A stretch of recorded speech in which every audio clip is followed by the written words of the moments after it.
The Hamilton Jet Waterjet is a highly developed water pump that has been designed for use in a wide variety of marine craft, operating in all sectors of the marine industry. Installed at the stern of a vessel, the Waterjet draws water from beneath the vessel through a hydrodynamically designed intake screen and into the pump unit.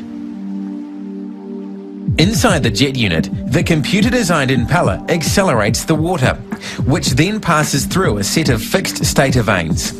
These remove flow rotation created by the impeller to produce a more uniform and powerful high-velocity jet stream. Finally, the jet stream exits through Hamilton Jet's unique JT steering nozzle, where its energy is converted into powerful forward thrust.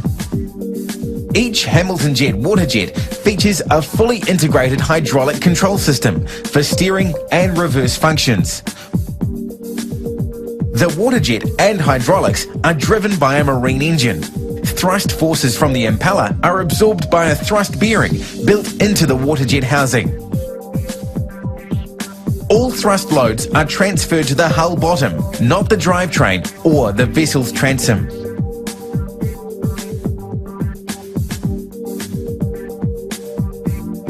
Waterjets have a number of advantages over other forms of propulsion when it comes to manoeuvrability, durability, and operator ease of use.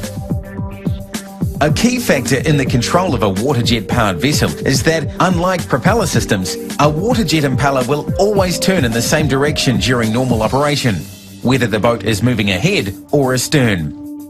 This means there is no requirement to shift the drive through a gearbox when going from ahead to astern, and provides for very rapid and accurate control of the vessel. This also reduces stress on the gearbox and engine.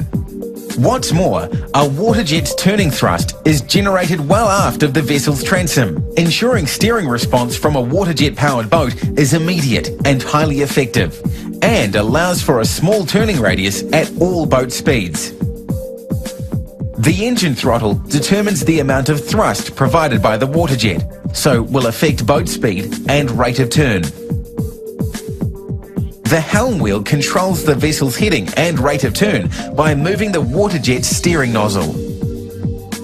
The ahead-astern control lever raises and lowers the reverse deflector to adjust forward and reverse thrust levels. This can also affect boat speed and steering responsiveness when used in conjunction with engine throttle. The split duct astern deflector works by directing the jet stream down and to each side, so the water flow is kept clear of the transom and waterjet intake. The result is high reverse thrust and sideways thrust. With a waterjet-powered boat, steering response is directly related to engine throttle, not boat speed. The higher the engine revs, the higher the thrust from the waterjet, and the greater the steering response. At low engine revs, thrust from the jet unit will generally be reduced, which will affect steering response. However, by lowering the astern deflector slightly and increasing engine throttle, steering response is improved without increasing boat speed. The astern deflector can also be lowered to a central position, where forward and reverse thrusts are equal, so the boat is able to maintain its position regardless of the engine revs. Steering control is still available in this zero-speed position, allowing the operator to fully rotate the boat without moving ahead or astern. Increasing engine throttle at zero speed will increase the rate of turn while maintaining position, and raising and lowering the astern deflector slightly to either side of central will allow you to creep forward or back.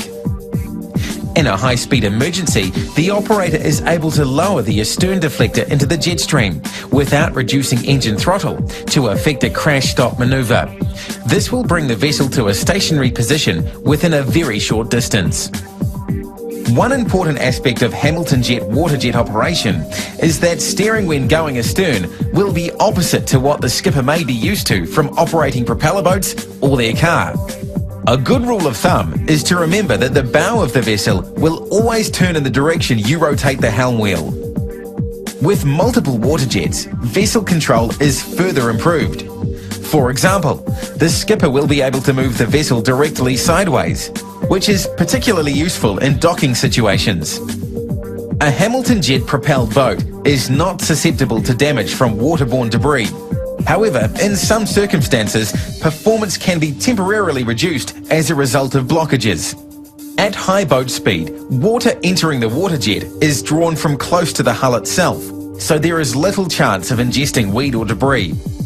However, in conditions where there is significant weed or debris in the water, there is some risk of blocking the intake screen at low boat speed, particularly when operating at high engine revs. Symptoms of a blocked Waterjet intake include an increase in engine revs, loss of thrust, and extra noise and vibration from the jet unit. The simplest way to clear the blockage is to turn the affected engine off and wait for the blockage to float clear before restarting. This is best done while the vessel has some headway. If your vessel has a reversing gearbox fitted, you can reverse the rotation of the Waterjet impeller to push the blockage clear of the intake. This is called backflushing the Waterjet. If intake blockages are a common problem, you can have your Waterjet fitted with an intake screen rake. Activating the screen rake lowers a set of bars down between the bars of the intake screen to push the blockage clear. If something is ingested into the Waterjet and wraps around the main shaft or impeller, it can be cleared by disengaging the Waterjet before opening the inspection hatch cover and reaching in to remove the object by hand. Always ensure your inspection hatch is above the waterline before opening to prevent flooding.